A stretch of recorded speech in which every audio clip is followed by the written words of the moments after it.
Welcome back. That background report sets the tone for our discussion. Okay, the background report is on International Day for the Elimination of Sexual Violence in Conflict. All right, now we have a mental health therapist in the house who wants to join her voice with us to say enough is enough to this kind of violence. Please join me as I welcome Idiri Chuku Ona to the studio. How are you doing? I'm doing very well. Good morning, and thank you for having me. Thank you so much for joining us, and thank you for your willingness to lend a voice to say enough is enough. Okay.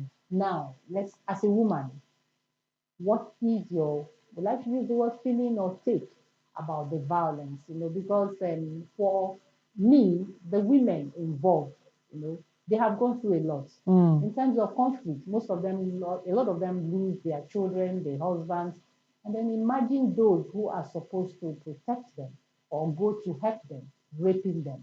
So, what's your take?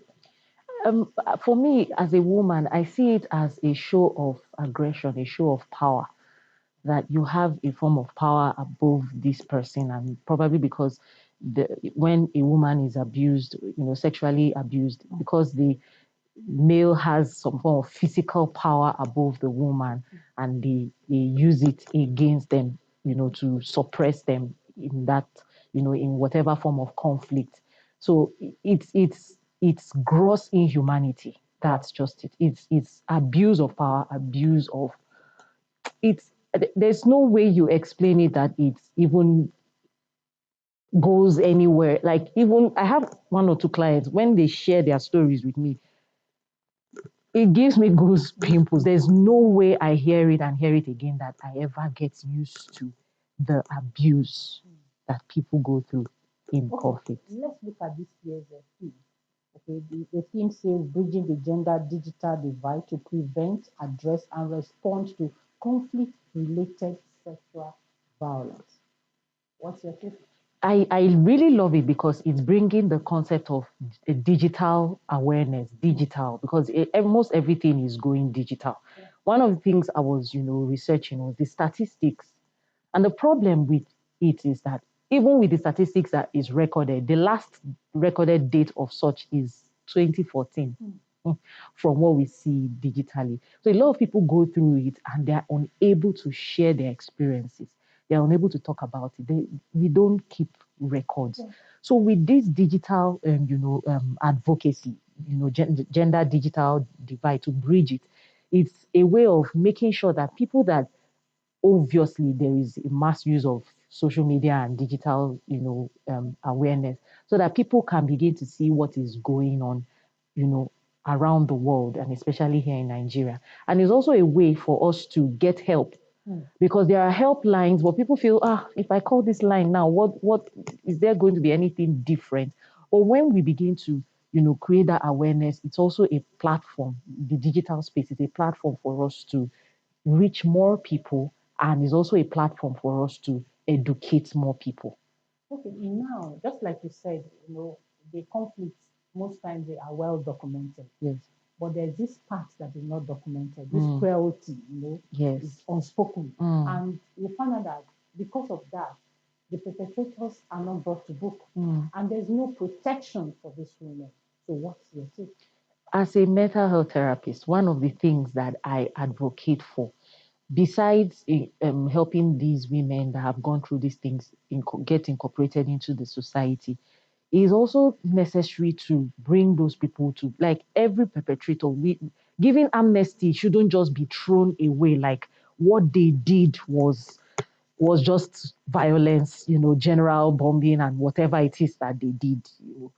It should be brought to book, because this based on the policies that are already in place and all the charters that Nigeria has signed. We must make sure that these people pay for their crimes, and they pay dearly.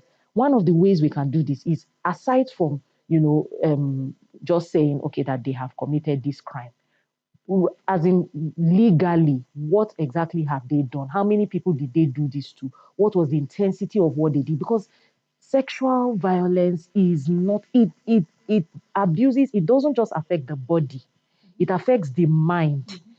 Most of these women are unable to go back into society normally.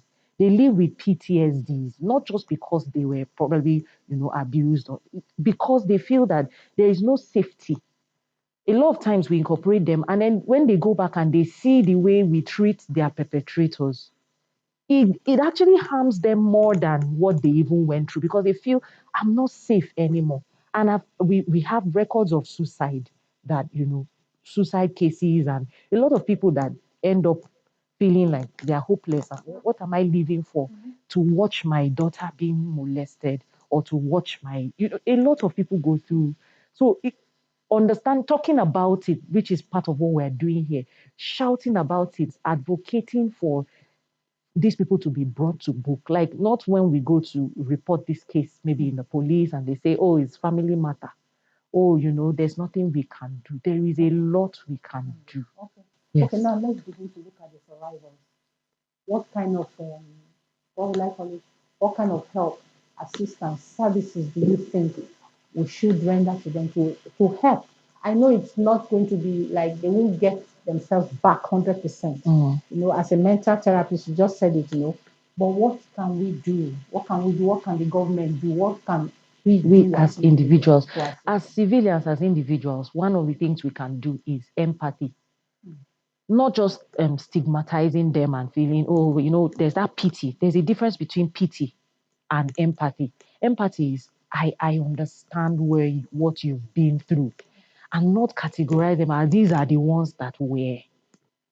Because that's why a lot of people don't speak up sometimes, because of the stigmatization. So as a people, we now begin to talk about, one is empathy, show them that they can be incorporated into the society and they can still live a normal life. As there is also need to take them through therapy. There's something we call trauma therapy for people that have gone through some form of trauma, or the other.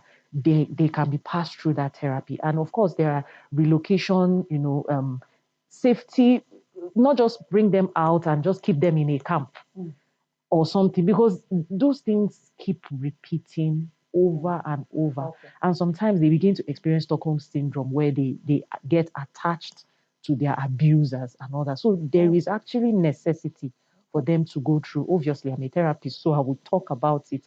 There is necessity for these people to go through therapy. Just one word. What would you say to those who have gone through it, survivors of it? What would you say to them? I would say to anyone that has gone through it, we may not really understand in terms of physical experience what you've been through, but there are people who are there for you to hold on. We are here to support you. You can make it through. You are not what you have been through. It's an experience. And as you're going through that experience, just know that there are people that are there to support you. But one of the best support you can get for yourself is yourself.